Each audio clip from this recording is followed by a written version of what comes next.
Welcome to our channel, where stories come to life. Today, I'll read a story called The Tale of Jeremy Fisher by Beatrix Potter. Please remember to like, subscribe, and share with your friends.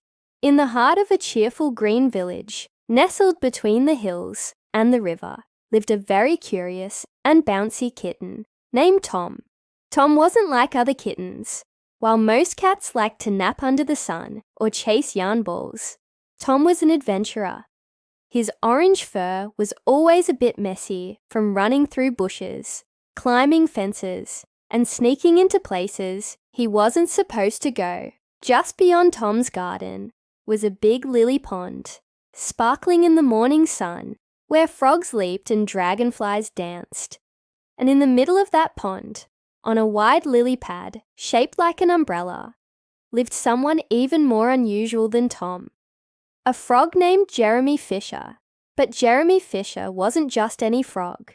He wore a tiny green coat made of moss and a mushroom cap as a hat, which he thought looked very grand. He also had a small reed he pretended was a cane, and he walked with a hop-hop strut like he was the mayor of the pond. But what made Jeremy Fisher especially silly was his love for fancy living.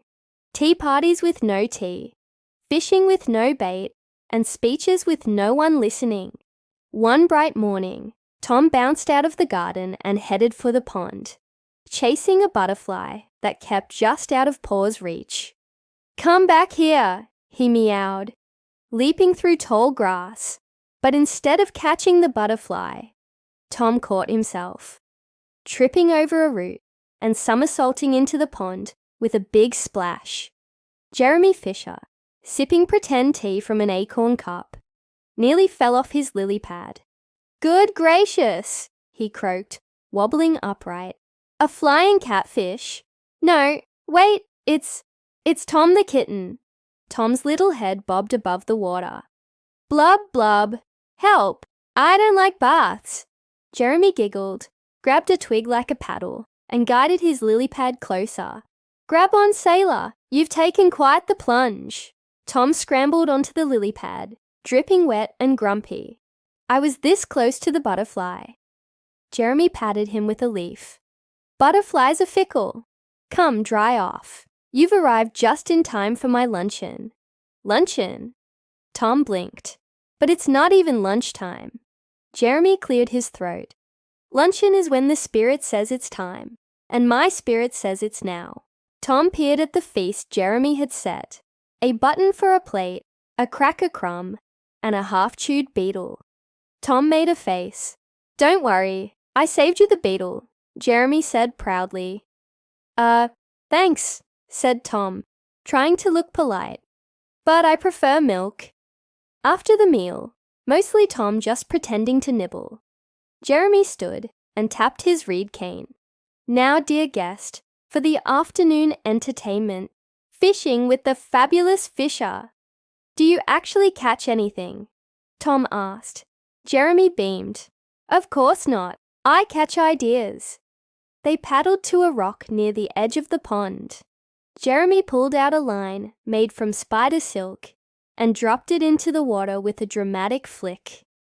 "Fishing," he whispered, "is about patience and poetry."